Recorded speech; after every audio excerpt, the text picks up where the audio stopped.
Et salut tout le monde et bienvenue dans ce 11e épisode d'un podcast à Bethel. Et oui, ça y est, on a dépassé la dizaine, ça y est le 11e. Et ça me fait plaisir, d'autant qu'aujourd'hui, pour la première fois de cette deuxième saison d'un podcast à Bethel, on va recevoir notre premier invité. Et ce premier invité, c'est Jean-Luc.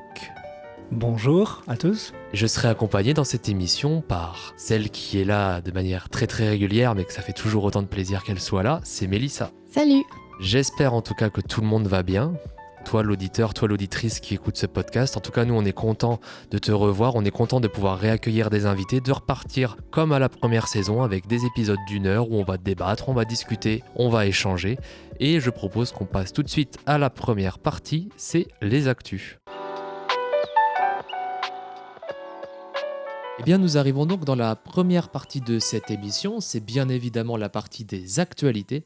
Et je me tourne tout de suite vers Mélissa pour savoir quelles actus vas-tu nous présenter ce mois-ci.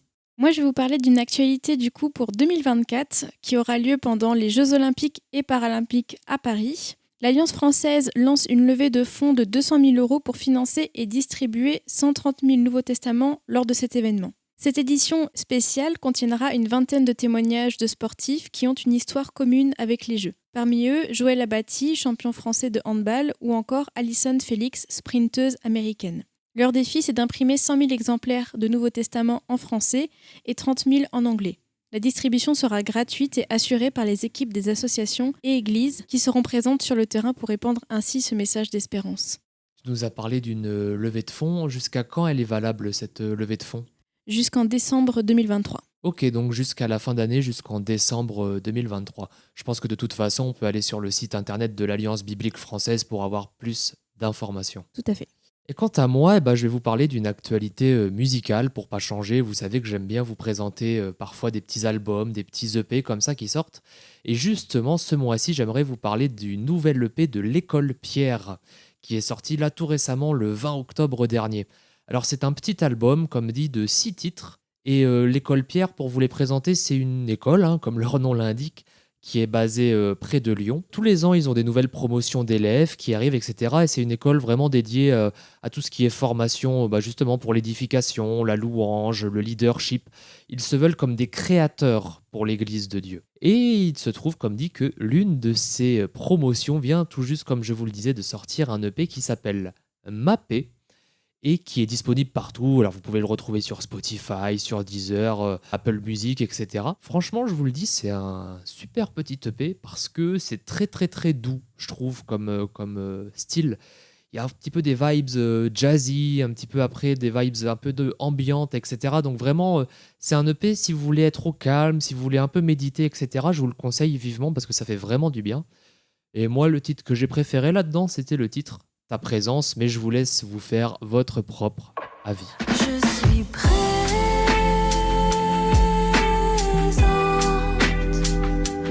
à ta présence.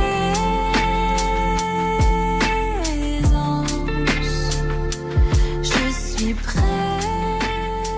Voilà, je crois qu'on a fait le tour. Je vous propose à présent de passer à la deuxième partie de l'émission, c'est la partie invité.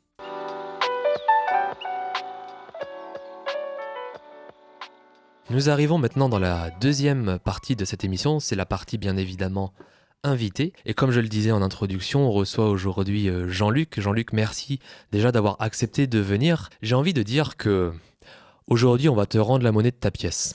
Parce qu'avec Mélissa, quand on est arrivé à Bethel, tu as été la première personne qui est venue vers nous pour justement apprendre à nous connaître. Tu t'es dit « Ah mais qui êtes-vous ? D'où venez-vous ?» etc. Tu as pris le temps pour nous, qu'on se présente, qu'on explique qui on est. Et aujourd'hui, dans cette émission, on va inverser les rôles. C'est nous, avec Mélissa, qui allons te demander, Jean-Luc, qui tu es. Jean-Luc, d'où viens-tu ? Raconte-nous ton parcours. Et moi, ça me fait plutôt plaisir. C'est une sorte de boucle qui se boucle. La boucle est bouclée, ouais. C'est ça l'expression. Jean-Luc, est-ce que, pour commencer la discussion, tu voudrais peut-être rapidement te présenter avant qu'on rentre dans le détail de ton parcours ? Je suis né en 64 du siècle passé. Oh là là. Oh, malheureusement. Voilà, donc je suis marié avec Béatrice. On a 4 enfants. Dont un qui nous sert beaucoup ici dans ce podcast à Bethel. Et oui, on est ravis de les avoir. Voilà, je suis agriculteur de profession. Ça fait longtemps que tu es à Bethel ? Écoute, depuis tout jeune, oui. Depuis tout jeune, j'ai grandi dans cette église. Tu as toujours connu Bethel alors? Son évolution, etc. Oui, de mon temps, quoi. C'est ça. Oui, j'ai toujours connu Bethel. Ouais. Très bien. Bah écoute, je te propose que du coup on commence comme on le fait d'habitude, c'est-à-dire qu'on va prendre en ordre chronologique, puis on va partir du début parce que c'est souvent là que tout commence. La première chose que tu m'avais marqué dans ton témoignage pour préparer l'émission, c'est à 17-18 ans, donc à la majorité, c'est là où tu vas te convertir et tu vas te faire baptiser. Est-ce que tu pourrais, avant qu'on parle plus en détail de ta conversion et de ton baptême, nous faire un bref parcours de ce que tu as fait un petit peu avant? Qu'est-ce qui t'a amené à tes 17-18 ans justement à te faire baptiser, à vouloir te convertir? Je suis né dans une famille chrétienne et donc j'ai grandi avec une éducation entremêlée avec la foi chrétienne. Et j'ai pas été le rebelle pour rejeter la foi. Elle a cheminé, elle a fait son petit bonhomme de chemin dans ma vie, dans mon cœur. Et comment dire, je sentais qu'il y avait une foi grandissante en moi et jusqu'au jour où il fallait se positionner quelque part. Hein. Prendre l'engagement. Même si je peux pas donner de date, hein, mais c'est à fur et à mesure jusqu'à un moment donné, effectivement, où ça devenait clair en moi. Et où il y a une forme, aujourd'hui je le dis comme ça, où il y a une assurance du salut qui s'installe dans les tréfonds de mon être ou dans moi. Et cette assurance qui s'est mise en toi, c'est ce qui t'a permis de te déterminer quelque part, de prendre cette décision forte, parce qu'il faut le rappeler, hein, c'est une décision forte hein, de choisir de se faire convertir, surtout dans une famille chrétienne, généralement, toute la famille n'attend que ça, etc. Je pense que là, ouais, c'est cette assurance-là qui, toi, t'a permis de franchir le cap. Oui, avec les encouragements aussi des responsables de l'Église de l'époque, hein, qui m'y encourageaient. Mais l'assurance proprement dite est venue plus tard encore. On y reviendra peut-être lors de la formation. C'est aussi dans une période où alors là je reviens un peu aux études, où j'ai passé 3 ans de formation à Mulhouse. Et le petit garçon de 15-16 ans qui débarque à Mulhouse, qui n'a connu que Kunheim. Qui n'a connu que Kunheim. C'était pas évident avec des formes de harcèlement. Et j'ai dû me raccrocher à quelque chose. Et c'est là aussi la foi a commencé un peu à être une question récurrente en moi et où j'ai vraiment dû m'accrocher au Seigneur, à Dieu. Donc 17-18 ans, il arrive conversion et baptême. Et tu m'avais marqué aussi que progressivement, tu avais une prise de conscience pour servir dans l'église. Est-ce que ça c'est quelque chose, pareil, ça t'est venu pendant ton collège-lycée ou c'est à partir du moment où tu t'es fait baptiser? C'est après le baptême, je dirais. Mais aussi parce que dans l'église, il y avait une dynamique où on demandait à des jeunes de s'engager dans un petit service. D'abord, c'était de l'aide pratique et au final, c'était pour ce qu'on appelait à l'époque une introduction de culte et des petits trucs comme ça, quoi. C'est comme ça que petit à petit, en fait, on t'a mis le pied à l'étrier. Alors. Voilà. Et que toi, ça te plaisait déjà, peut-être déjà. Non, au début, moi, je m'y voyais pas du tout. Hein, d'accord, ah ouais, tu vois. T'as mis là un petit peu par hasard et puis c'est au fur et à mesure alors. Oui, on peut dire ça. Donc dans les années après 80, on avance un petit peu, bien sûr. Année 83-84, tu vas partir 1 an aux États-Unis dans un programme d'échange culturel ménonite. Alors déjà, moi je ne savais pas que ça existait, ça, les échanges inter-pays, inter-France, ça on connaît, mais inter-pays, ça je trouve que c'est encore plus intéressant. Est-ce que tu as encore des souvenirs de ça? Est-ce que déjà c'est toi qui as décidé déjà d'y aller? Ou alors c'est tes parents qui t'ont dit allez hop là, Jean-Luc, on y va je ne sais plus comment l'information m'était arrivée, mais en tout cas, c'était un désir personnel. Hein. Désir personnel, d'accord. D'apprendre l'anglais, de découvrir les États-Unis, c'était... Le rêve américain. Le rêve américain un peu. Et qu'est-ce que est-ce que tu as des souvenirs de ce programme, de cette année-là? C'était un peu une ouverture au monde. Hein. C'était une ouverture au monde. On était un groupe de 80 personnes, de 80 jeunes, d'une vingtaine ou trentaine de nationalités différentes, réparties dans les États-Unis et au Canada. C'était une découverte. Ouais, je te pose la question parce que tu nous disais juste avant que déjà quand tu étais arrivé à Mulhouse, venant de Kunheim, c'était assez impressionnant. Alors là, les États-Unis... Quand même, c'était dans un cadre chrétien, donc... ouais, tu avais quand même quelques repères. J'avais quand même quelques repères.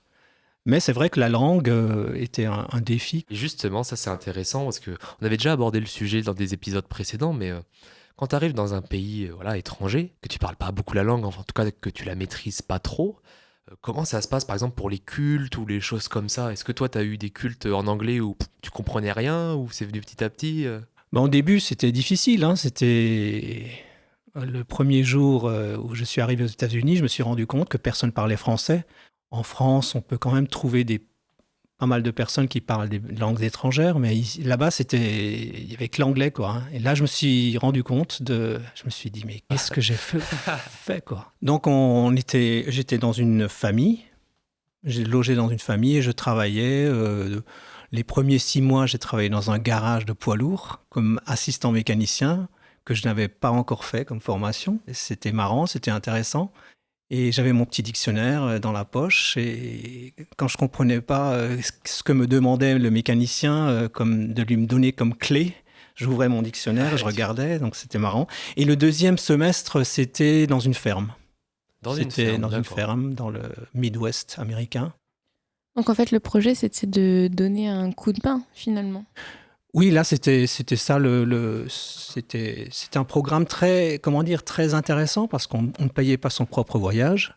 On y allait et on avait juste un argent de poche. Et en même temps, on se débrouillait. C'était sympa. C'était un peu un style de service civique, quoi, oui, qu'on voilà. pourrait appeler aujourd'hui. Ok, cool.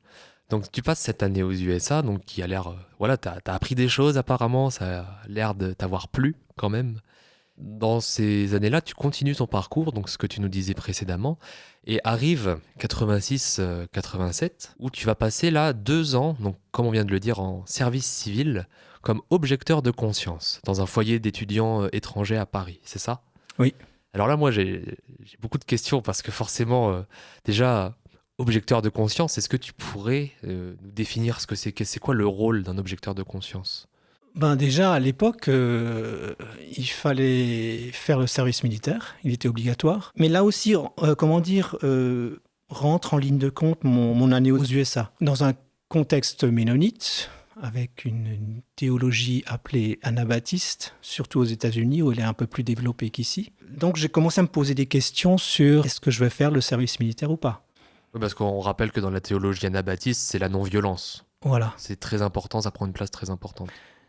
Et pour moi, dans cette réflexion, c'était assez rapide que j'ai fait le lien, alors peut-être de manière naïve, hein, un lien naïf de la Bible qui dit « tu ne tueras point ». Et moi, j'ai assez vite fait le raccourci en disant « je ne vais pas apprendre à tuer ». Ça, c'est assez clair. Alors, c'est comme ça que je l'ai pris. J'étais assez vite convaincu. Je me suis dit, si déjà je vais servir l'État, autant le servir d'une manière qui... En adéquation avec ce que toi tu pensais. Oui, et aussi dans une notion d'aide à la personne, plutôt que d'aller... apprendre à tirer apprendre à tirer dans une caserne. Parce que c'est vrai que dans ces moments-là, nous on n'a pas connu ça avec Mélissa, on est trop jeunes pour ça, mais le service militaire c'était quelque chose d'obligatoire. Et du coup c'est vrai que concilier ça avec une théologie anabaptiste, une théologie non violente, d'amour, de paix, ça devait pas toujours être évident, quoi. Mais toi, du coup, tu as trouvé je sais pas si c'est le bon terme, mais on t'a donné ce rôle d'objecteur de conscience. Déjà, il faut faire une demande auprès du ministère des Armées, hein. Et donc, tu écris une lettre. C'était à l'époque, hein. Aujourd'hui, c'est différent, peut-être. Mais c'est là où j'ai naïvement aussi écrit une lettre où j'ai donné mon témoignage un peu. Au ministère des Armées. En citant, je crois même, j'ai plus exactement les références, mais je crois que j'ai même cité un verset biblique pour dire, non, je vois pas ma place. Et donc on fait 2 ans, hein, donc on est, entre guillemets, pénalisé d'1 année. Et j'ai trouvé ça une opportunité, donc on pouvait choisir des domaines de service. Ok, tu avais le choix entre plusieurs types. Voilà, et donc moi j'étais rentré en contact avec ce foyer d'accueil d'étudiants étrangers dans la région parisienne. Et eux, ils ont formulé une demande pour avoir les objecteurs. C'était entre guillemets aussi des services civiques, hein. J'ai postulé là et j'ai été pris, quoi. Tu as été pris, donc tu vas y rester 2 ans, comme tu nous l'as dit. Est-ce que tu pourrais nous raconter un petit peu comment c'était? Qu'est-ce que tu faisais là-bas? Est-ce que ton rôle, c'était d'accompagner justement ces jeunes étudiants étrangers à apprendre le français, ce genre de choses-là? Alors là, j'avais pas de formation non plus, hein, spécifiquement à ce rôle-là. Donc c'était plutôt un rôle de... J'étais un peu un homme d'entretien de la maison. En même temps, j'étais un peu aussi le gars qui cherche le contact, qui entretient les contacts avec les étudiants.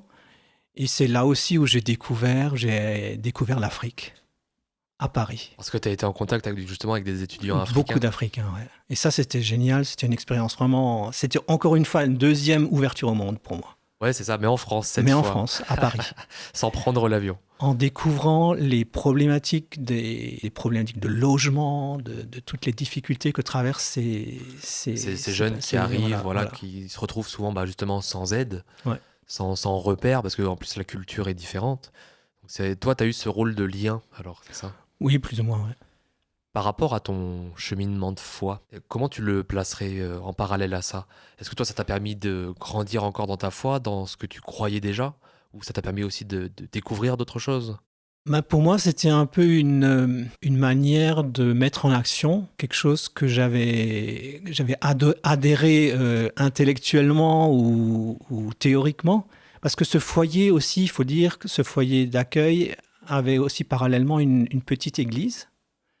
Et donc, j'étais aussi en contact avec les gens, les responsables. Et là, j'ai aussi grandi, je me suis aussi un peu frotté à la notion de personnes qui étaient engagées dans l'Église, qui étaient pasteurs, qui étaient missionnaires. Il y a des missionnaires américains qui étaient présents. Donc, c'était une expérience ça a participé aussi à forger ce qu'on disait au début, cette lente compréhension ou attirance vers le service. Ouais, c'était une sorte de continuité, en fait, oui, c'est ça. Oui. Là, tu avais l'occasion d'être en contact, comme tu le disais, avec des gens avec certaines responsabilités, je veux dire missionnaires, etc. Ouais, toi, ça t'a du coup conforté un petit peu dans ça et ça t'a permis de le voir de manière concrète aussi, peut-être, d'avoir des échanges qui devaient être super intéressants. Est-ce que tu as des anecdotes particulières par rapport à ces 2 ans ou pas? C'est des petits bonbons, des petits sucres qui permettent... Des bonnes et des moins bonnes, c'est-à-dire, bien sûr, les anecdotes qui étaient géniales, c'était de faire la cuisine avec cultures différentes. Des cultures différentes, de goûter, de voir encore un étudiant qui faisait la cuisine avec un poisson qui puait, mais alors, c'est l'horreur. Ouais. Et il me disait, non, attends, je vais te faire goûter. Et il était terriblement bon, ce poisson. Ou alors l'huile qui dégoulinait de la casserole. De la casserole, parce que c'était une cuisine bien grasse. Ouais, c'est ça. Ça, c'était vraiment des bons moments de découverte d'une culture, de pratique, des accents, de l'humour différent, ouais, bien sûr. les éclats de rire, l'ambiance africaine, quoi, la musique, les petites fêtes où tu apprends à danser. L'ambiance joyeuse. Voilà. C'est marrant, tu vois, parce que, Mélissa, je pense que tu vas être d'accord avec moi. À chaque fois qu'on a reçu des gens qui sont partis à l'autre bout du monde ou alors qui ont été en contact avec des gens de l'autre bout du monde, quand on leur demande de nous raconter des anecdotes, la première chose qui vient, c'est la cuisine. Oui, c'est vrai. Avec, moi, je me souviens plus. Yannick et Céline nous en avaient parlé. Cuisine, il y avait aussi les premiers invités qu'on avait eus, Naomi et Étienne, qui nous avaient parlé aussi. Donc c'est marrant, tu vois, vraiment la cuisine. Je sais pas, peut-être qu'on fera un jour un podcast à Bethel spécial cuisine, je sais pas, mais c'est marrant, tu vois, ça revient vraiment de manière spontanée. Donc du coup, voilà, ces 2 années-là, on sent que voilà, c'est pareil, tu vas encore grandir, tu vas encore apprendre, tu vas encore découvrir aussi beaucoup de choses. Et ces 2 ans-là vont t'amener en 1989 à partir, cette fois-ci pour 3 ans. C'est bien, on a fait 1 an aux USA, 2 ans au service militaire et là 3 ans. 3 ans en formation biblique en région parisienne. Est-ce que tu pourrais nous dire voilà, quelle école c'était, qu'est-ce que tu as fait? Et puis aussi, justement, pourquoi avoir cette fois-ci décidé de franchir un pas de plus et d'aller dans une école à vocation théologique? À la fin de mon service civil, j'étais placé devant un choix assez difficile. C'était de revenir en Alsace et reprendre la ferme des parents. Et là, je m'y voyais pas tout de suite. Surtout parce que j'avais baigné un peu dans un monde qui avait une approche du service. Et c'est là où j'ai rencontré Linda Hoyer, que nous avons accueillie déjà plusieurs fois ici dans notre église, et que je ne connaissais pas spécialement, je crois, et qui me pose la question ce que je voulais faire après. Et là, elle me glisse comme ça à l'oreille, mais Jean-Luc, tu voudrais pas encore d'abord faire une petite formation biblique là, à La Morlaix, donc dans l'Oise, il y a un institut biblique où elle enseignait, qui avait un programme d'1 an, qui s'appelait un survol de la Bible. Et là, je me suis dit, ça m'a tenté. Et donc, je me suis finalement inscrit. J'ai trouvé un arrangement avec mon père, Ton père, ouais. qui a accepté, et ça, je lui en suis reconnaissant, parce que lui, il a continué à faire le travail à la ferme alors qu'il était éligible à la retraite. Et donc, j'ai commencé cette formation. Est-ce que tu pourrais nous raconter un petit peu quel cours tu as eu? Parce que c'est vrai que nous, avec Mélissa, on ne connaît pas hein, ce domaine-là. On sait qu'il y a le Binnenberg, etc. Mais je pense que ça peut être intéressant que tu fasses un petit détail. Qu'est-ce qu'on peut apprendre dans ce genre d'école? Bon, alors c'était une école qui donnait un programme au bout des 3 ans. C'était un équivalent, une licence en théologie. Ah, donc c'était diplômé quand même, quoi. Oui, mais pas reconnu Officiellement. Donc c'est une école évangélique, théologie évangélique, qui avait la particularité d'avoir 2 sections, une section anglophone et francophone. Donc j'étais encore une fois baigné dans une ambiance où il y avait pas mal d'internationaux et donc moi ça m'allait très bien parce que j'avais déjà un peu goûté à cela. Donc là, la première année, c'était une année survol de la Bible avec des cours d'histoire de l'Église, des cours de ce qu'ils appelaient discipline de la vie chrétienne. Oh, alors là... Alors là, discipline de la vie chrétienne que la classe francophone avait du mal à encaisser. Les anglophones, eux, ça marchait très bien tout ça. Ouais. Mais les Français, on était un petit groupe de Français, des petits rebelles. Les petits rebelles, là. Qui remettaient Les tout en Gaulois question. réfractaires. Les Gaulois réfractaires, exactement. Et donc, mais c'était très intéressant. Et en fait, c'est un peu plus compliqué que ce que je t'avais dit là, 89 à 92, parce qu'en fait, j'ai fait une année et j'ai arrêté parce que je pensais faire qu'une année. Ouais, que tu avais fait le chemin. Et voilà. Bon. Et donc, je suis retourné en Alsace et finalement, j'étais pas tranquille. Et je suis revenu une année d'après pour terminer le programme. Donc au final, ouais, t'as fait quoi? T'as fait 2 ans au total? J'ai fait 3 ans en 4 ans. À 3 ans, voilà, avec une année au milieu. De césure, ouais. Ah, c'est... Ouais, Et c'est encore un peu plus compliqué parce que pendant cette année de césure, je suis parti en Guadeloupe faire un service d'aide. C'est les Ménonites américains qui avaient un programme d'aide d'urgence suite à un cyclone. Et ils ont fait appel à des Français pour dire, écoutez, vous avez une île qui appartient à la France, vous pourriez aussi un peu aller aider. Ouais, aller aider, c'est Envoyer ça. des volontaires. Okay. Et donc, on a été 2 de notre assemblée, de notre église ici de Bethel, à avoir été là-bas pour 3 mois à reconstruire des maisons. C'était qui l'autre personne de Bethel? Écoute, c'est le fils de Paul et Yvonne, qui s'appelle Étienne, qui aujourd'hui travaille dans le cadre humanitaire.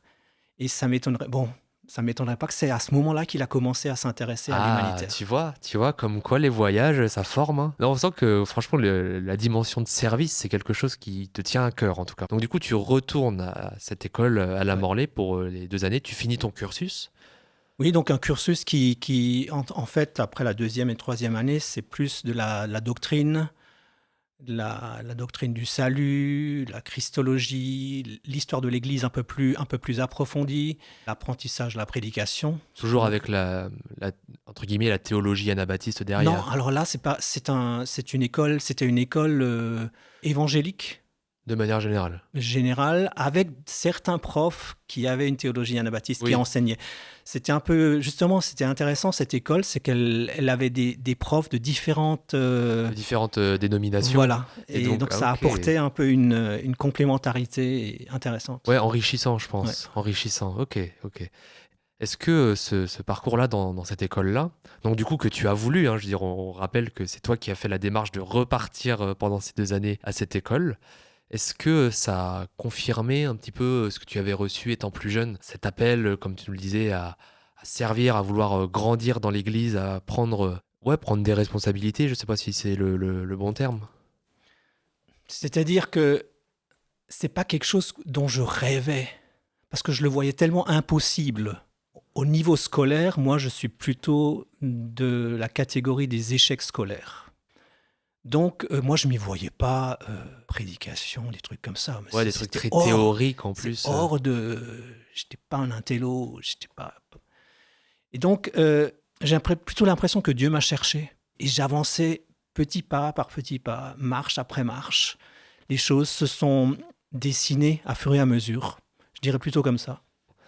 Et du coup, à la sortie de cette école, tu retournes en Alsace. Oui, Et c'est à ce moment-là que tu vas reprendre peut-être la ferme de ton papa. exact. Que je reprends la ferme et qu'en même temps, doucement, je m'investis dans l'église. Toujours à Bethel, hein, on rappelle. Toujours à Bethel, oui. Ça avait quelle forme ces investissements-là? Parce que tu nous avais dit au début que voilà, tu étais un petit peu devant, etc. Mais est-ce que là, ça a pris une autre forme? On avait des responsables qui, aujourd'hui, je prends plus la mesure de combien ils étaient accueillants avec des jeunes et qu'ils ont osé laisser la place à des jeunes. À plusieurs, on était à 2. Ils nous ont demandé si on ne voulait pas participer au groupe de responsables en tant qu'aide ou Aide, ouais, c'est ça, assistant. assistant, à découvrir un peu ce service. Cette responsabilité-là, ouais. Et donc, ils nous ont associés dans le groupe de responsables. On a évolué doucement aux questions pastorales, à la prédication. D'abord, c'était les moments de louange. Au fur et à mesure, ensuite, c'était la prédication. Voilà, petit à petit, encore une fois, les marches. que tu Les nous petites dis, marches Les qui- petites ouais. marches, les petites marches, qui aboutissent en 95 à ta consécration comme prédicateur à Bethel. Voilà. Ça devait être un grand moment. Bah oui, c'était Enfin, je veux dire, pour toi. un grand moment. C'était solennel. C'était avec le fait qu'on prend un petit coup de vieux quand on est identifié comme un responsable d'église, d'autant plus qu'à l'époque, la moyenne d'âge des responsables était quand même relativement... Assez élevé. Alors les petits jeunes qui arrivent là, Les petits jeunes là qui viennent, là, ils sortent de l'école, ils se croient tout permis.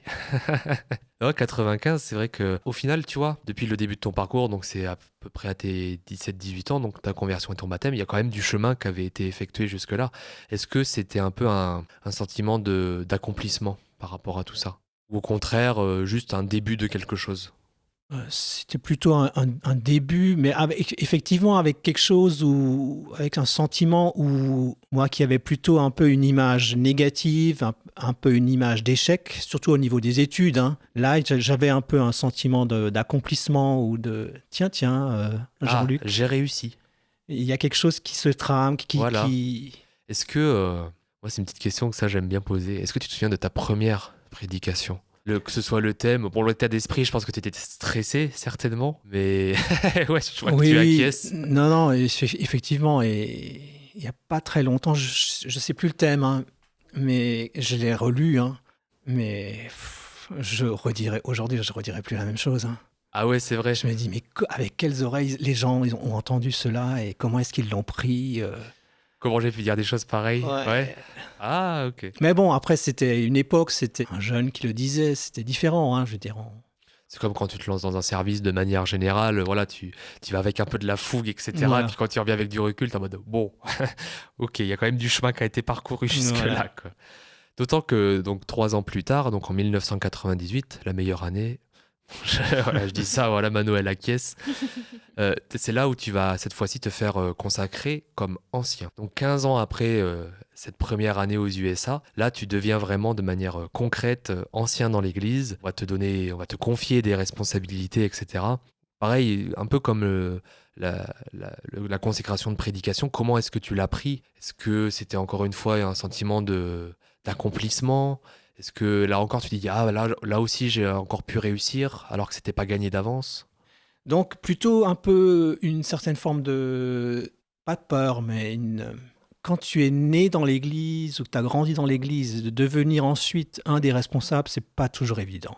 Les aînés t'ont connu petit, et en même temps, il y a quelque chose d'intéressant, c'est un peu mêlé de différents sentiments. Hein. Ouais, c'est ça, c'est peut-être, moi j'avais noté des exemples, mais un peu de peur, un petit peu de joie aussi, je pense, Oui, quand oui, même. tout à fait, tout à fait. Et du coup, depuis 98, tu exerces ce ministère d'ancien, tu as continué aussi la prédication. Est-ce que, ouais, on peut faire un petit bilan depuis ces années 98, parce que mine de rien, ça remonte, hein, cette année ça fait 25 ans, hein, 98, le temps passe. Est-ce que tu as éprouvé parfois de la lassitude, ou est-ce que tu as toujours cette même soif d'apprendre que tu nous as parlé depuis le début de ton témoignage? Comment dire, ça dépend le caractère des personnes. Hein. Il y a des personnes qui sont plus positives envers la vie que d'autres. Non, j'ai éprouvé vraiment des moments de lassitude. Quand même, ouais. Après, c'est aussi lié à, je veux dire, en parallèle de ça, il y a la naissance d'une famille, il y a 4 enfants, il y a la ferme. Tout Il s'accumuler. y a tout ça, ça fait un peu beaucoup. Il y a des moments où il faut se rebooster, où il faut faire attention, quoi.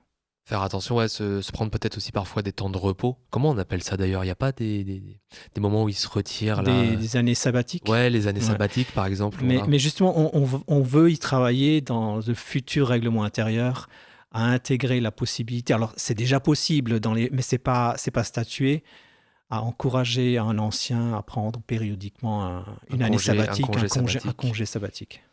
Je vois qu'entre 2009 et 2012, tu as fait aussi une formation Ephrata. Est-ce que ça, tu veux y revenir? Est-ce qu'il y avait un thème en particulier ou... Alors, cette formation, elle est aussi liée à ce cheminement dans l'Église avec... il y a eu une crise en 2006 qui a touché l'Église. À ce moment-là, j'ai démissionné. De tes mandats? De mon mandat, ouais, d'ancien. Donc, il fallait prendre du recul. Et j'ai là aussi, c'était nouveau, cette fameuse Linda Hoyer, que j'apprécie beaucoup, qui est un peu une mère spirituelle pour moi, que j'ai croisée et qui me dit: Jean-Luc, tu voudrais pas faire la formation Ephrata? Elle est revenue comme dans les années 80. Presque avec le même accent. Mais sans me forcer, mais à suggérer une solution. Et d'une manière très, très bienveillante. Et donc, j'ai donc à nouveau repris le chemin des cours. De l'école. Ouais, pendant 4 ans, là. Cette formation Ephrata qui m'a fait beaucoup de bien, qui était en fait pour moi un peu une reconstruction. Une réconciliation aussi peut-être quelque part? Je dirais plutôt reconstruction et réconciliation avec moi-même, parce que suite à la crise, je ne savais plus qui j'étais, je ne savais plus quelle théologie on avait pour Bethel. Et donc là, ça m'a permis de faire un peu le pont, ouais, ou la belle, comment on dit De reconnecter. Reconnecter, voilà, avec des valeurs qui me semblaient importantes et que je trouve toujours intéressantes dans cette théologie anabaptiste. C'est marrant parce que cette Linda, au final, elle est apparue 2 fois dans ton témoignage, mais à chaque fois, tu sais, je la prends comme un personnage de jeu vidéo où tu fais tes quêtes et puis elle arrive et puis elle te donne une quête secondaire pour t'aider à avancer. C'est vrai que ce personnage aussi de mère spirituelle est assez important. Je pense qu'on le développera un jour dans une émission. Et donc cette formation-là, Ephrata, elle t'a permis, comme tu le disais, de renouer un peu le lien, que ce soit avec toi-même ou de refaire le calme en fait en toi. Est-ce que depuis 2012, du coup, ça va? Est-ce que tu as encore appris des choses? Est-ce que tu as peut-être un petit bilan de tout ça? Oui, la vie continue, la vie nous réserve toujours des nouvelles aventures et c'est jamais fini. Je crois que ce que je veux retenir pour ma vie, c'est qu'il faut rester enseignable. Et c'est pas évident parce qu'on a envie de rester des fois dans des choses qui roulent. Et d'un coup, vous avez quelque chose de nouveau qui arrive, des choses qui sont pas claires parce que c'est pas marqué soit dans la Bible ou dans la confession de foi, et vous devez faire avec. Donc il faut rester adaptable. Je l'ai entendu tout récemment. Il faut s'adapter à des nouvelles situations, et donc c'est un apprentissage constant. Et je suis toujours là dans cet apprentissage constant avec les hauts et les bas. Les hauts et les bas, voilà. Être au service et rester enseignable, ouais. Je crois que c'est le secret que j'aimerais emmener encore plus loin pour moi-même, hein, avant de faire la leçon aux autres. Ah ouais, c'est ça. Bah voilà, moi je pense qu'on a fait le tour. On peut passer à la 3e partie de l'émission, c'est le gros sujet.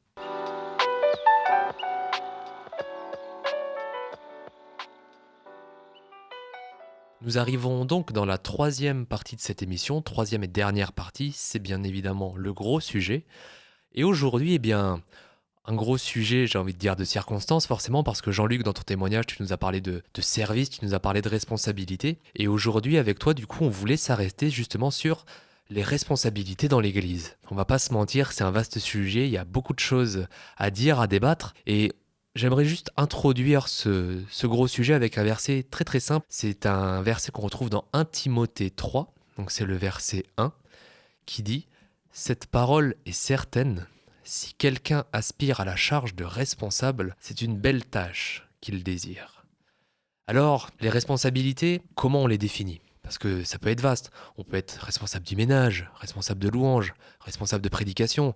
Le pasteur est aussi une certaine forme de responsable dans l'église. Nous, à Bethel, on a aussi ce groupe qu'on appelle les responsables spirituels. Donc on va faire un petit peu j'ai pas envie de dire le tri, mais on va un peu défricher tout ça. Et j'aimerais tout d'abord qu'on commence très simplement en nous donnant la définition de la responsabilité. Qu'est-ce que c'est avoir une responsabilité? Si on se fie au site du Larousse et au site du Robert, qui sont les 2 dictionnaires de référence, on trouve ces définitions.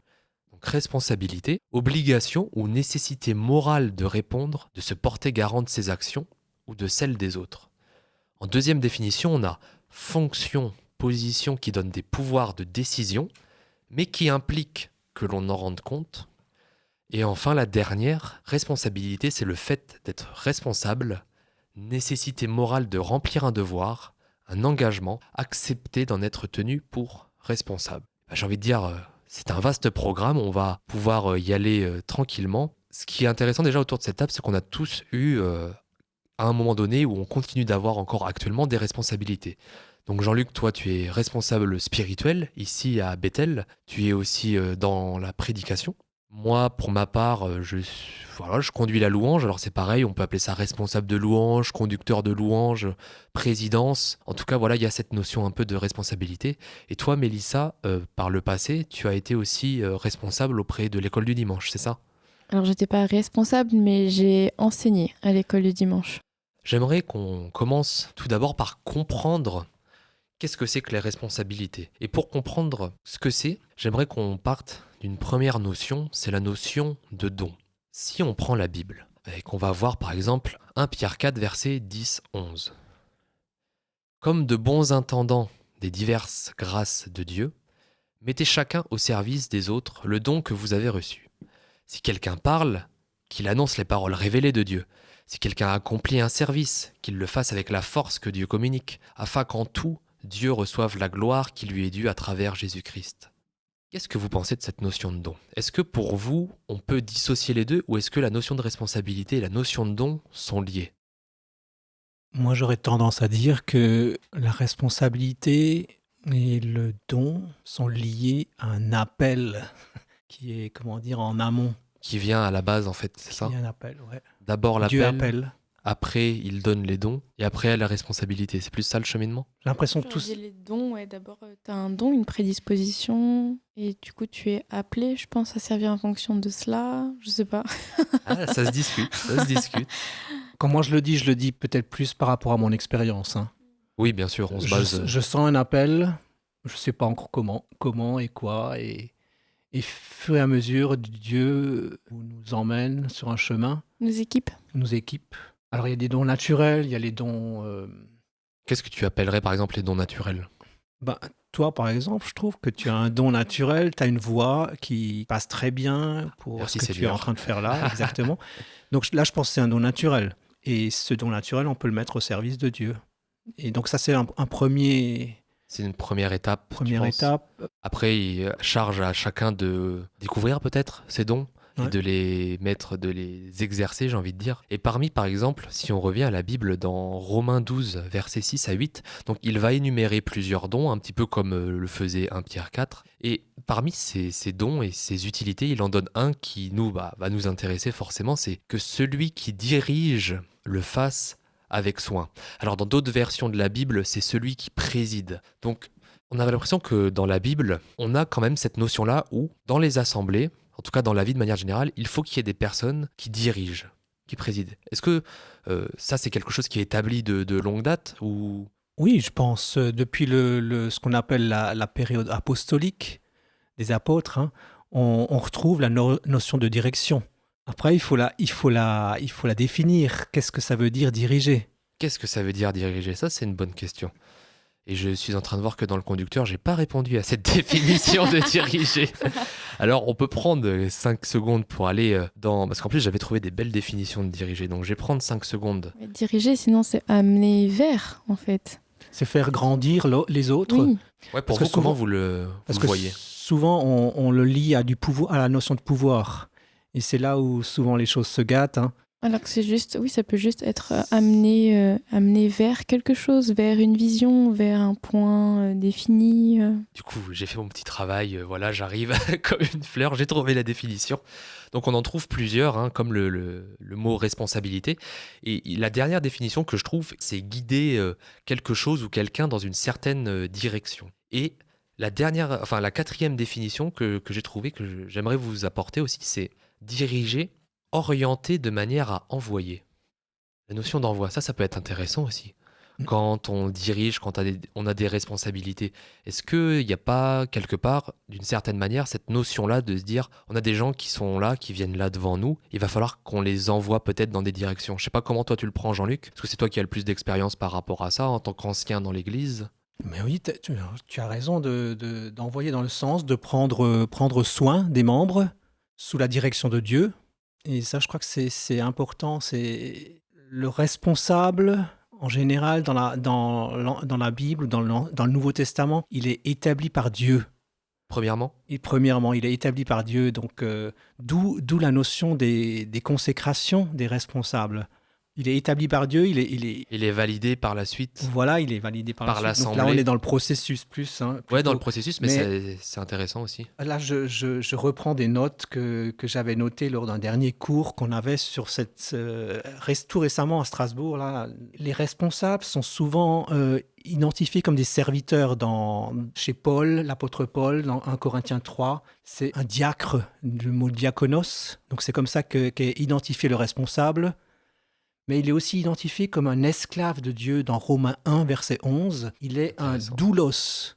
Doulos, d'accord. Donc un Galates 1, 10 aussi. On revient toujours à la notion de serviteur. C'est quoi doulos? Est-ce que tu as la doulos, c'est esclave. Esclave, C'est d'accord, esclave. carrément. Ok.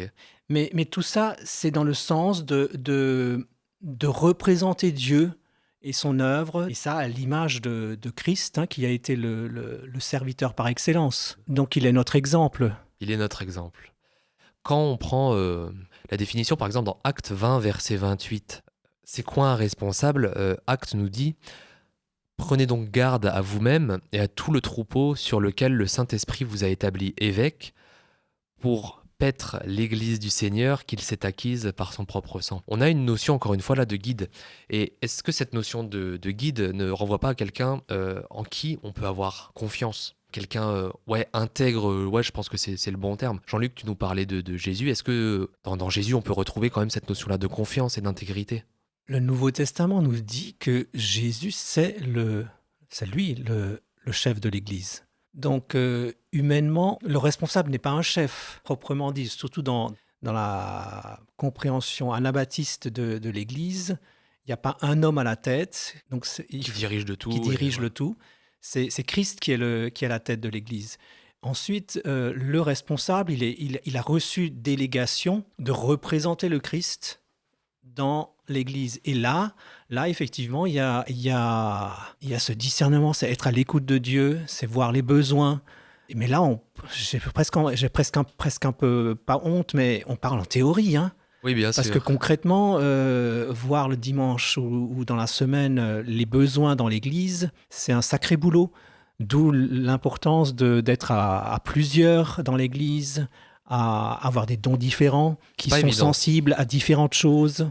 Parce que moi, je suis comme je suis, mais un autre responsable va avoir d'autres... Notre vision, peut-être une autre sensibilité. Une autre sensibilité, va voir des choses à un autre endroit où moi je le vois moins. C'est vrai que c'est ce que tu dis, c'est vrai que c'est facile à dire, mais c'est pas forcément facile à appliquer. Quand on prend par exemple dans 1 Timothée 3, là c'est les versets 1 à 7, il faut donc que le responsable soit irréprochable, sobre, réfléchi, réglé dans sa... Bon, moi j'arrête tout de suite. Hein.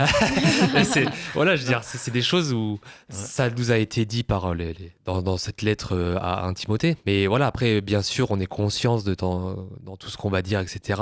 C'est plus facile à dire qu'à faire. Mais est-ce que d'un côté, justement, c'est une manière aussi de compter sur la grâce de Dieu et de voir la grâce de Dieu agir dans nos vies, dans le sens où c'est lui, il est parfait. Lui, il est parfait, Jésus-Christ est parfait. Nous, on n'est pas parfaits, mais malgré cette imperfection, il nous envoie quand même dans ces responsabilités-là. Je ne sais pas si... C'est là, je trouve, tout le mystère et le côté sublime du plan de Dieu, c'est que lui qui serait en capacité de de faire les choses parfaitement, ils utilisent des bras cassés pour diriger son église. Et ça, je trouve, c'est à la fois difficile et à la fois c'est super parce qu'on recherche ensemble le chemin et ça passe aussi par accepter les limites des uns et des autres. Quand tu dis bras cassés, bien sûr, on parle pas au sens premier, mais dans le sens où par rapport à Jésus-Christ, quand on se compare, Voilà. oui, nous sommes des bras cassés. Voilà, bien évidemment. bien sûr. Hein, ouais. Oui, C'est et vrai puis au travers de... En fait, Dieu se révèle au travers de nos imperfections. Parce que si on était parfait et si on faisait bien le travail, finalement, on tomberait peut-être dans de l'orgueil et on se dirait que en fait, ça vient de nous. C'est nous qui sommes à l'origine qui des avons les bonnes dons de actions, base, voilà, c'est etc. Donc pour moi, c'est sûr que c'est un mystère, mais en même temps, pour moi, ça paraît tellement logique. Ça évite que finalement les fruits qui arrivent après notre service, on se les attribue. On les remet forcément à Dieu parce qu'on a conscience que ça peut pas venir de nous. Non, exact, tu as raison. Hein. En préparant l'émission avant qu'on enregistre, on parlait du lavement des pieds. Et ce qui est surprenant, c'est que Jésus, avant de mourir, lave les pieds à ses disciples. Et ensuite, il leur dit « Faites de même envers vous ». C'est pas qu'on doit laver les pieds à Jésus. On doit se les laver entre nous. Et ça dit quelque chose que ceux qui ont, pour revenir à la notion de pouvoir et de responsabilité, ceux qui ont le pouvoir doivent d'abord vouloir servir. Avoir le pouvoir, c'est servir en fait. Dans l'Église, c'est complètement renversé par rapport à l'image du monde. Et dans ce sens-là, c'est une humilité. C'est que servir, avoir la responsabilité, c'est s'abaisser. Mais encore une fois, c'est... Comme Jésus l'a fait, comme tu l'as dit, avec le lavement des pieds notamment. Et il est notre exemple. Dans cette notion de c'est quoi un responsable, j'aimerais aussi vous soumettre ce verset qu'on trouve dans le livre de Tite, qui nous dit, donc c'est le titre chapitre 1, versets 8 et 9. « Il doit au contraire être hospitalier, ami du bien, réfléchi, juste, saint, maître de lui. » Et là, le verset 9, intéressant, « attaché à la parole, digne de confiance, telle qu'elle a été enseignée, afin d'être capable à la fois d'encourager les autres par la saine doctrine et de réfuter les contradicteurs. » Ça, c'est quelque chose qu'on n'a pas encore abordé, en tout cas qu'on n'a pas détaillé, mais ça paraît évident. Un responsable, quand on lui confie une responsabilité, il doit rester attaché à la parole. Je pense que dans tous les services qu'on a pu faire, toi Mélissa, tu nous disais que tu faisais attention à ce que tu donnais, dans la forme autant que sur le fond. Toi Jean-Luc, c'est pareil, je pense depuis 1998, quoi qu'il ait pu se passer, que tu es toujours resté attaché après à la parole pour pas avoir de déviation, j'ai envie de dire ce terme-là. Moi je sais que par exemple quand je prépare des louanges, la priorité, alors je dis pas que c'est facile encore une fois bien sûr, mais je peux pas... arriver au piano et commencer à balancer des choses qui veulent rien dire ou du n'importe quoi. Il y a quand même une certaine forme, une certaine charge, mais pas une charge péjorative, une charge de se dire « Ok, là, tu as la responsabilité, tu dois emmener les gens dans un mouvement, dans quelque chose, tu dois les guider. » Alors, tu peux pas les guider vers quelque chose qui n'est pas admissible dans la parole. Donc on a vu un petit peu ce que c'était les responsabilités, on a vu c'est quoi un responsable. J'aimerais qu'on fasse aussi encore une petite partie théorique, mais j'aime bien allier la théorie après à la pratique. Comment on le choisit, ce responsable ? Est-ce que c'est quelque chose où il y a un jour quelqu'un qui vient qui fait « Hop, toi tu vas être responsable » ou comme on l'a peut-être déjà évoqué, c'est vraiment une notion très importante de collégialité. Je ne sais pas comment pour vous ça s'était passé, que ce soit pour toi Mélissa ou pour toi Jean-Luc. Dans votre formation, dans votre intronisation, si on peut dire ça? C'est pour moi, je pense, ça a toujours été décidé par un groupe de personnes. Alors après, je pense qu'en fait, avant de toute manière de rentrer dans un rôle responsable quel qu'il soit, il y a forcément un temps d'observation de la part de l'Église, de la part des responsables et des anciens. Et si un besoin se présente et qu'on sent que tu as une prédisposition pour quelque chose en particulier, on vient te chercher. En fonction de tes dons aussi, en fait. Ça revient aux dons, exactement, voilà. C'est ce qu'on disait au début. Si tu sais pas jouer de la guitare, tu vas pas aller le dimanche matin essayer de faire sonner quelques accords. Tu peux essayer, mais... Et voilà, c'est aussi en fonction des dons. Et oui, ça peut prendre un peu de temps. Toi, Jean-Luc, c'était quoi le processus de son discernement après le vote? Tu nous as parlé, vote en assemblée générale, c'est ça? On est en train de travailler on va commencer un règlement intérieur et aussi un processus pour discerner les responsables. Et là, on a choisi la formule de demander à l'Assemblée de mettre des noms, de discerner pas selon si la tête de Mélissa ou de Julien me conviennent ou pas, C'est ça. mais un discernement, et que selon le nombre de fois qui vont être cités, on les retient et on leur pose la question s'ils sont d'accord, s'ils sentent la chose, et ensuite être soumis au vote de l'Assemblée. Donc ça, c'est un des processus. Il y en a d'autres, hein. C'est vraiment la collégialité, quoi. C'est ce qui est recherché. Ce qui est assez étonnant et beau, je trouve, dans le Nouveau Testament, c'est que le mot d'ancien est quasiment toujours utilisé au pluriel. Donc, on n'est jamais seul dans le service. On est ensemble, et même au moment du choix. Et je crois que c'est important. Moi, je crois en ce modèle. Je disais récemment à quelqu'un que je crois que je suis meilleur quand on est à plusieurs. Dans ce sens-là, je suis meilleur quand on est à plusieurs. Si je suis seul, je me fatigue ou ça monte à ma tête. Donc on n'est plus dans l'humilité. Et j'ai l'impression qu'on a besoin de ça pour être semblable à Christ, parce que je ramène ça à Jésus qui a choisi 12 disciples, 12 apôtres. Et franchement, c'était pas non plus des flèches, hein, les gars, hein. C'est vrai, quand on prend les descriptions, les parcours... Même après la résurrection, ils avaient encore pas compris beaucoup, alors qu'ils ont passé 3 ans avec lui. Et quand même, Dieu choisit ce modèle. Et je crois que c'est aussi une manière de se défaire du modèle du monde, qui lui cherche toujours à mettre des stars à la pointe, en haut. Et quand on regarde ces stars, souvent elles sont fragiles. Encore aujourd'hui, quand vous regardez dans les réseaux sociaux, vous voyez des mecs qui tombent et qui sont seuls. Pas, en plus. Et je trouve que Jésus, il a mis en place le modèle le plus sain, pas le plus facile, parce que on a envie que les choses aillent vite. Dans notre monde, on veut des solutions rapides, alors que le système collégial, c'est vrai, il faut s'écouter, il faut travailler ensemble, il faut chercher un consensus ensemble. Ce qui n'est pas toujours évident. Pas toujours évident, et donc les choses vont souvent plus lentement.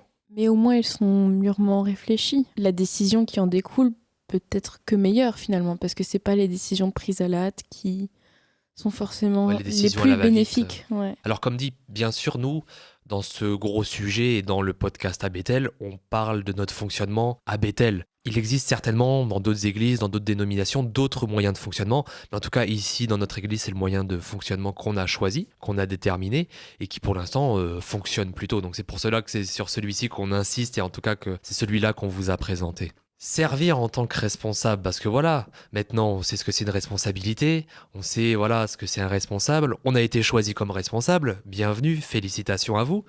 Et maintenant, il va falloir servir. Et c'est là parfois que ça se corse. Alors, comment on sert en tant que responsable? Par exemple, à quoi il faut faire attention? On a parlé d'humilité. Est-ce que vous voyez d'autres choses auxquelles il faut faire attention? Moi, j'ai envie de vous dire, là, comme ça, il y a quelque chose que tu as évoqué tout à l'heure, Jean-Luc, qui me paraît important, c'est aussi le surmenage. Parce que dans la Bible, on voit quand même qu'il y a des temps de repos. Il y a des temps de service, il y a des temps d'action, il y a des temps de responsabilité, mais il y a aussi des temps de repos. Est-ce que ça, c'est quelque chose sur laquelle on pourrait faire attention en tant que service, le surmenage? Oui, bien sûr, je crois qu'il faut faire attention à cet aspect-là. Quelque part dans la vie d'un responsable bénévole, hein, et même un pasteur à plein temps. Mais il y a la famille, il y a la vie professionnelle, donc il faut forcément faire attention. Et donc, l'idée, ça serait de mettre des temps de repos. Des temps de repos. Parce que c'est vrai que tu vois, par exemple, quand on prend la création du monde, hein, c'est vraiment la Genèse, voilà. Dieu, il a construit le monde, jour 1, jour 2, etc. Et puis, il y a quand même un jour où il nous est dit repos. Le jour, voilà, le dimanche, enfin aujourd'hui c'est l'équivalent du dimanche, mais voilà, jour de repos. C'est quelque chose en plus, là je parle un petit peu plus de manière personnelle, expérience personnelle, mais le surmenage en plus c'est un truc, c'est assez vicieux parce que tu t'en rends pas forcément compte. Tu vas commencer à t'investir là, tu vas prendre des responsabilités, tu vas le faire bien, mais au bout d'un moment, ton corps va plus suivre ou ton esprit va plus suivre et du coup, tu vas tout de suite être moins, j'ai pas envie de dire moins affûté, mais moins à l'écoute peut-être, moins attentif, moins, je sais pas, tu vois, moins lucide aussi, ça peut être quelque chose comme ça. Marcher solo, on l'a dit, non, il faut mieux s'entourer, oublier ses responsabilités, c'est pareil. Ça c'est intéressant ça. Oublier ses responsabilités. Est-ce que vous pensez qu'on peut oublier ses responsabilités? Je pense que des fois, effectivement, on peut s'éloigner du projet initial, peut-être, en voulant partir dans ses propres voies, peut-être. Effectivement, je pense qu'il ne faut pas oublier notre service premier, pour qui on le fait aussi. pour pas s'attribuer non plus les mérites. Et de temps en temps, ouais, peut-être se remettre en question et se dire est-ce que je suis toujours sur la bonne voie? Est-ce que j'ai pas dévié ou... Ça, toi, tu le ferais comment si tu devais le faire? Après, c'est beaucoup dans des temps personnels. Et c'est aussi des fois, justement, l'assemblée aussi qui peut parfois t'interpeller sur certaines choses en disant, bah voilà, peut-être que là, on part sur quelque chose qui s'éloigne du projet premier. Je sais pas. Des fois, ça vient de personnes extérieures qui te font la remarque qu'effectivement, il y a quelque chose qui a changé ou des fois, tu t'en rends compte par toi-même en passant du temps avec Dieu simplement. Quand tu te remets à l'écoute, justement, après une période parfois qui peut être un petit peu agitée, toi, c'est un petit peu ce que tu nous décrivais tout à l'heure dans ton témoignage, Jean-Luc, où tu as eu cette période assez agitée parce que tu as vécu cette fracture d'église de l'intérieur et tu as eu un moment ce besoin de te, comme on le disait, de te reconnecter, tu savais même plus, à un moment tu nous as parlé, tu disais, tu savais même plus quelle confession de foi, en fait. Tu étais éclaté et tu as eu dû avoir quand même ce travail de reprendre toutes les petites pièces là qui étaient éparpillées un petit peu partout et de les recoller ensemble. Je suppose que ça, c'est pas quelque chose d'évident de base, quoi. Moi, je pense qu'on a besoin de temps de ressourcement, effectivement, de se recentrer sur l'essentiel, comme tu disais, Mélissa. Un aspect qu'on sous-exploite ou sous-utilise souvent, c'est la prière. Et ça, je le dis avant tout pour moi. Et aussi la lecture de la parole, bien sûr. Moi, j'ai déjà remarqué que par moments, je lis un texte et ce texte me parle. Et justement, t'aide nouveau à te replacer un peu le focus sur l'essentiel. Et c'est là où il faut se laisser interpeller. Et des fois, on résiste et on dit non, non, c'était juste un petit passage comme ça. Et ça. au fond de toi, ça te parle. Et là, je crois que si on est responsable, on doit se laisser travailler de l'intérieur. Pour continuer sur ce que tu disais, que je pense que c'est important qu'on prenne aussi du temps pour soi, entre soi-même et Dieu, parce qu'on a plus tendance... En fait, ça va être plus facile. Par exemple, pour moi, personnellement, je passerai plus facilement du temps pour les autres avec Dieu quand il y a un besoin. Quand quelqu'un me demande de prier pour lui, quand quelqu'un traverse une épreuve et qui me demande de le soutenir et qu'on décide par exemple qu'à tel moment de la journée on va à distance parce que des fois c'est pas toujours facile d'être en présentiel mais on va passer du temps à chercher des réponses dans la parole. En fait je vais avoir plus de facilité à le faire quand ça ne me concerne pas et du coup je vais faire les choses pour les autres mais des fois je vais avoir tendance à oublier de le faire aussi pour moi-même et du coup des fois t'as l'impression que tu es à fond dans ton truc mais tu te rends compte que ta relation avec Dieu elle est pauvre en fait parce que tu le fais plus pour toi-même et tu te nourris plus toi-même aussi. C'est beau ce que tu dis. Et en plus, ça revient à ce qu'on disait précédemment, au fait qu'il faut être fermement attaché aux paroles de Dieu, à la parole de Dieu, à tous ses enseignements, etc. Donc, mais encore une fois, c'est quelque chose de pas évident, parce que en plus, quand tu as ce cœur de servir, comme tu le dis souvent, tu t'oublies toi-même. Parce que tu as envie tellement de donner aux autres que tu te rends pas compte que ton réservoir est en train de baisser. Donc ouais, c'est vrai que c'est intéressant. Il faut faire attention à ce genre de choses-là, c'est temps de ressourcement.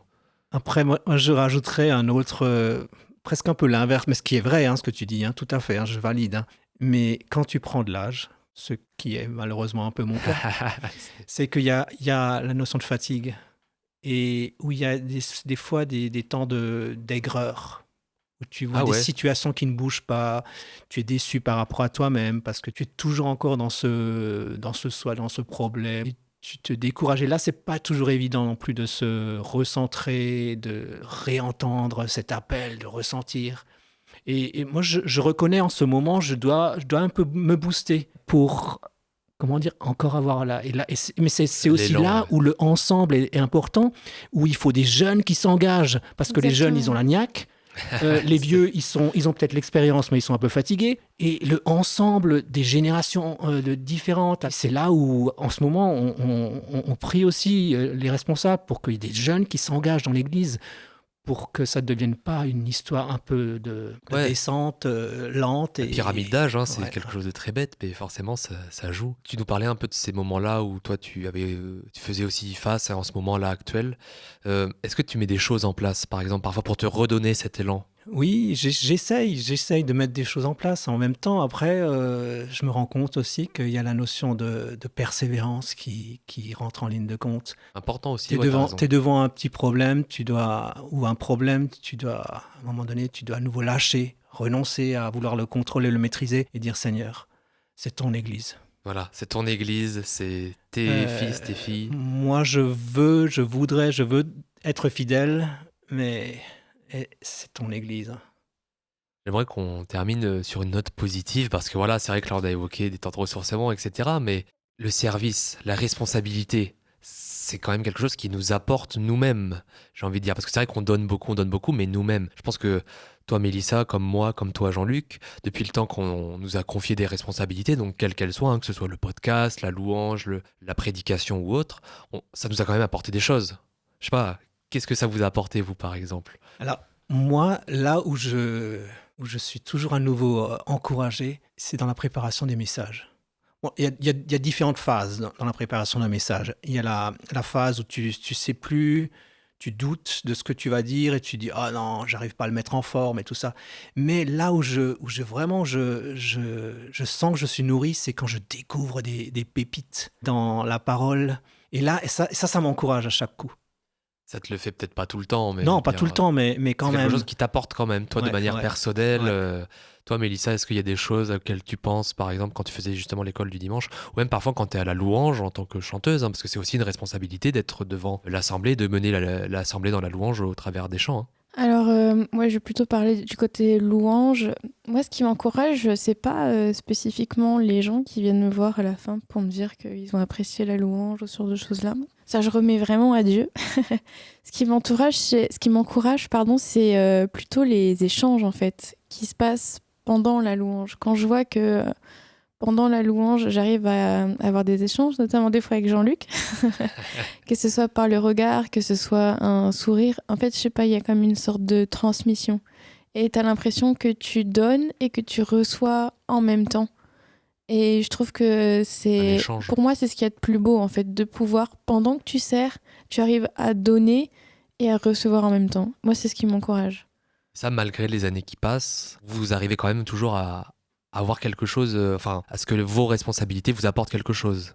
Il n'y a pas, comme je le disais tout à l'heure, de lassitude ou quoi que ce soit. Je vois que Mélissa, elle fait non de la tête. Non, parce que quand tu te sens appelé particulièrement pour la louange, je chante depuis toute petite, c'est un truc qui vit en moi, le chant, donc il n'y a pas de lassitude, c'est ma manière à moi aussi d'exprimer quelque part ce que je ressens pour Dieu, de partager sur ma foi, donc chez moi, non, il n'y a pas de lassitude. C'est Tant très que bien. j'aurai une voix pour chanter, je pense Ah. que je chanterai. Super.